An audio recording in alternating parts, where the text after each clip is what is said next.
Good morning, ladies and gentlemen. My name is Vasil Dikov. I am a senior account manager with GDMFX, and I'll be the one bringing you today's market outlook.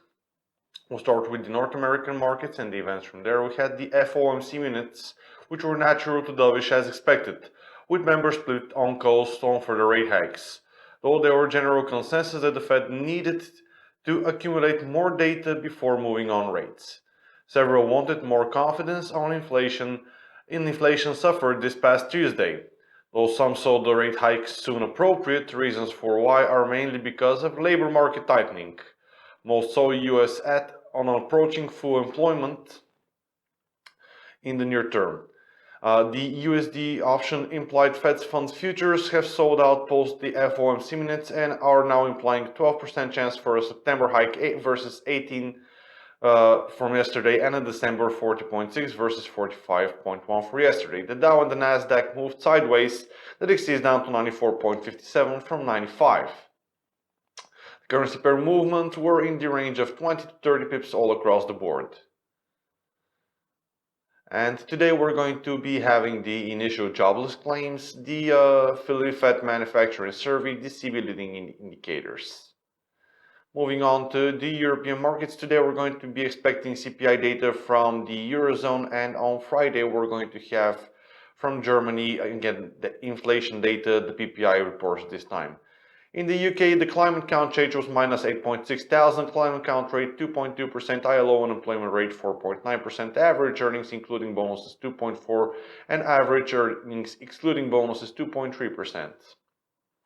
And despite a new batch of positive data, this time on unemployment and earnings, the sterling struggled to extend significantly its rally versus the dollar and the euro. Investors remain focused on the economic and political risks for the sterling. The FTSE 100 was 12 points down, closed at 6,886 yesterday. The biggest movers were the pound versus the Aussie 91 pips up, and the pound versus the Kiwi 60 pips up. Later on today we're going to have retail sales month-on-month and year-on-year, and retail sales excluding fuel and energies again on monthly and yearly basis. Moving on to Asia, we had Japanese export which fell again in July and weighted down on strong yen and sluggish global demand. Sentiment towards Japan's economy has improved little despite renewed attempts by Prime Minister Shinzo Abe and the Bank of Japan Governor Haruhiko Kuroda to stimulate growth through policy coordination. Government figures released Monday showed that the economy barely grew in April to the June quarter, dogged by weaker export and slower domestic consumption. Any quick recovery is unlikely because of a big hit to earnings from the year's sharp rise since the start of the year. And an advisor to Prime Minister Shinzo Abe, Itsuro Honda, said in an interview with the Wall Street Journal that the Bank of Japan may resort to aggressive easing at its policy review meeting scheduled next month. The import sinks into Japan to 24.7 versus 20.6 an estimate and 18.8 previous, and exports fell with 6.6% down to 14%, meeting expectations. The merchandise trade balance total was 229.9 billion yen, better than expected at 179.6 billion, and adjusted merchandise trade balance for July 175.4 billion and better than expected at 17.4 billion.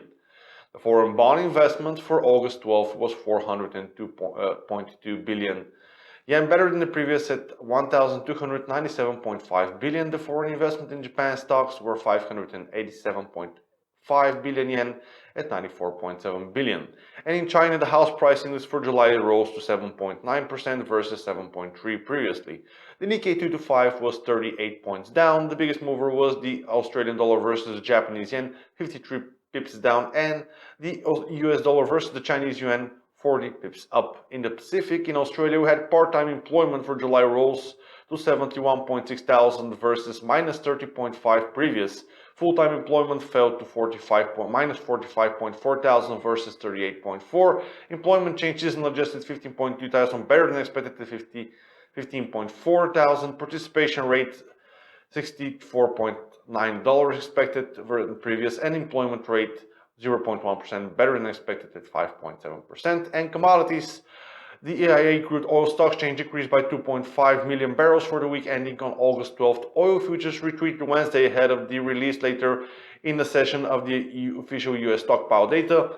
Oil kept to fresh 5-week highs as investors reacted to an unexpected decline in domestic stockpiles last week, along with further signals that Saudi Arabia could ramp up production to a new all-time record in August. OPEC is heading into a closely watched meeting in Algeria next month. Gold prices declined in North American trade on Wednesday, holding on to the overnight losses as market players awaited the release of minutes from the Fed's meeting. The S&P 500 index had a range of 16 points. It is down to 21.81 right now. Gold had a range of $17 up to $1,352 right now. Silver had a range of 53 cents at $19.84 right now. Crude oil had a $1 range up to 46.77 right now. And natural gas is trading at $2.61 at the moment with a range of 6 cents. On Thursday, the EIA natural gas storage change. On Friday, the Baker Hughes oil account. That is all from me. Thank you and have a nice day.